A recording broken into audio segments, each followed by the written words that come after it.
What's up, guys? So I'm just gonna put the fans off again. So we're back with the BM again. I'm driving not the BM now because the BM is currently standing still. I'm racing to the hardware store because I need a screw, because I decided it's smarter to do the valve cover gasket after I did the single turbo, and it's not. I'll put a clip in of how it looks now. We had to get the turbo back off and the freaking downpipe's in the way, and it's just a shit situation. Because you can't get to any of the freaking parts because there's a huge freaking turbo in the way. It's quite shit actually. But after that's done, I'm somewhere putting in the step to cool the spark plugs and everything. So then when the car is now right, we can actually do a proper 20 psi pull and see how she pulls. Because I didn't want to do a high boost pull with a leaky valve cover gasket and car spark plugs. So we're busy installing it. Thought it's going to be a quick job. Wasn't a quick job. Just because of the turbo that's in the way.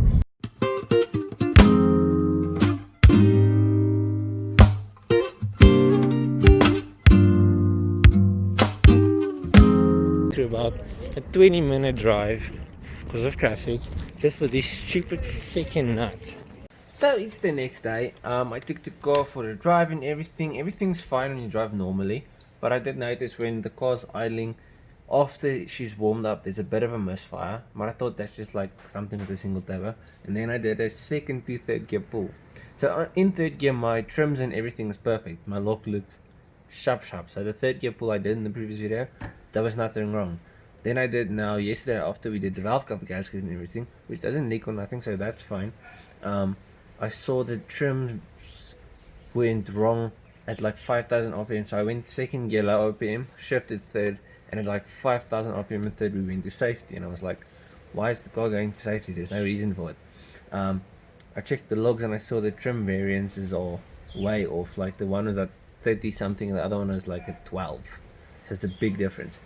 I think there's a chance that my O2 sensors are plugged in the wrong way, or that one of my O2s are broken. I don't think the O2s are broken, and I genuinely think it's just plugged in the wrong way.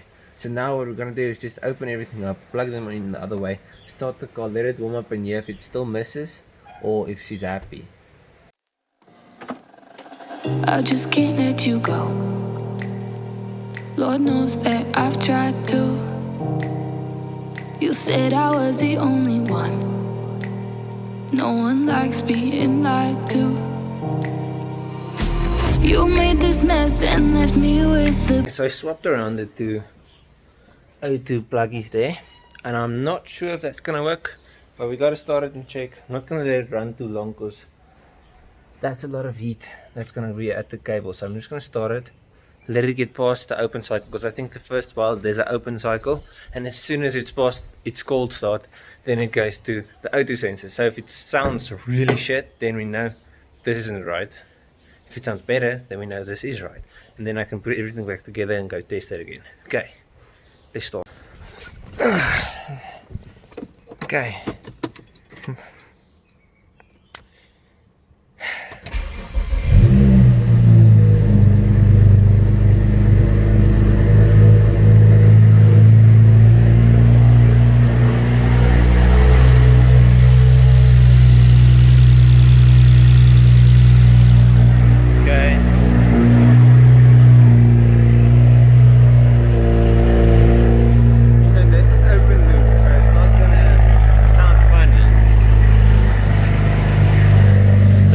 See when that drops. Now it's gonna drop to like 700 or 600 and something.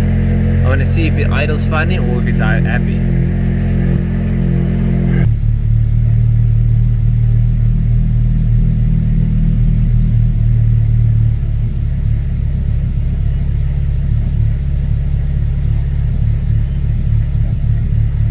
Let's go listen at the back.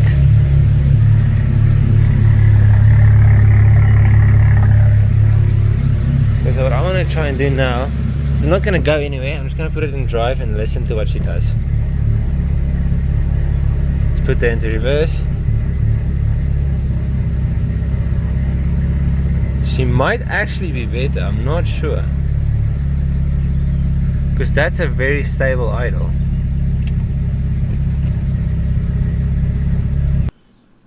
So I was literally just driving the car and at every single stop street I read the codes. So I went into the day before and I said read codes, and just to make sure there was no misfiring and stuff, because I didn't want to push the car while I wasn't sure that the car was 100%.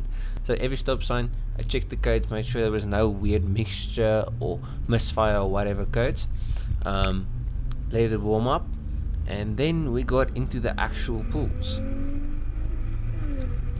Now on the first pull I was a bit hesitant. I went second, third, but I didn't give it all the beans, if that makes sense. I probably went like 90% throttle or 80% throttle because I didn't want to kill the bloody car, but there was no actual errors, so I was feeling very positive. And then came run 2 and I was giving her the beans there.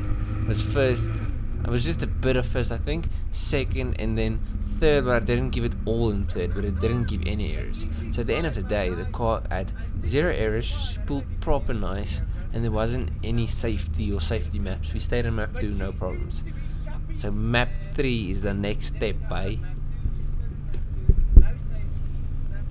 The problem was those 2 stupid things.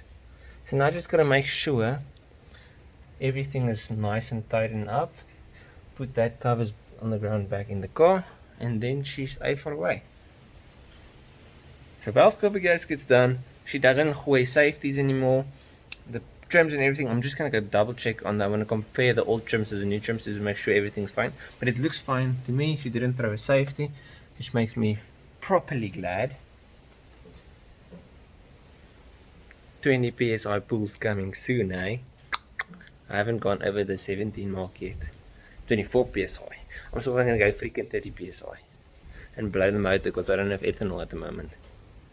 Okay, so let's look at the 2 logs. So this is the old log, the one that we got the safety on, and this is the new log, the one that didn't get the safety. So if we look at the differences, I highlighted where it went to safety. Yes, let me just zoom a bit for you guys.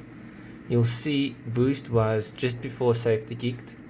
Boost was properly in 17, blah blah blah, and you'll see there it went to map 1. And if you look at the trims, which are here at the end, my trim number 2 was 10, while trim 1 was 40. That's massive differences. That's why we went to safety, is because it was running lean on some pistons and rich on others. Well, my throttle and everything was open, but if you look at the new log here and you check same RPM, so this is exactly same gear, same RPM. I did the same thing in both tests. Here my trim 2 is 33 and trim 1 is 22. So instead of being 40 and like 10, it's 33 and 22. So they're much closer. And you can see it stayed on boost, it stayed on the right map. I even changed gear and it still stayed on boost. That's me letting off the throttle. If you see, throttle goes closed there and the boost comes down. But the car seems to be sharp now. So now what I gotta do still is I'll put in the M3 coils. Now what I still need to do is put in the fuel ECU thing, and I need to test it on higher PSIs, because at the moment the highest PSI I've tested on was 17. So now we've got to do a 20 PSI test and maybe the map 4 test. I'll see if that's, I'll Google and everything and see if that's fine. So the car is sharp. I want to actually take other people for spins in the car now, because I think the car is about okay. So we got the valve cover gasket done, everything is sharp. One thing I've got to say about the single turbo is, if you don't like working on the cars, don't do it, because there's going to be small stuff like those 2 plugs I had to swap. It's a 20-minute job, not even. But if you don't like opening everything up and getting your hands dirty, it's going to be bloody frustrating to go through all of these tiny, because it's just small things. It's not like it's huge deals. It's tiny little things, but it's things that go wrong, and you've got to fix them, and you've got to diagnose and find the problems, and yeah. Anyways, I'll check you guys in the next one. Cheers, eh? Now I wanna burn all the bridges between us.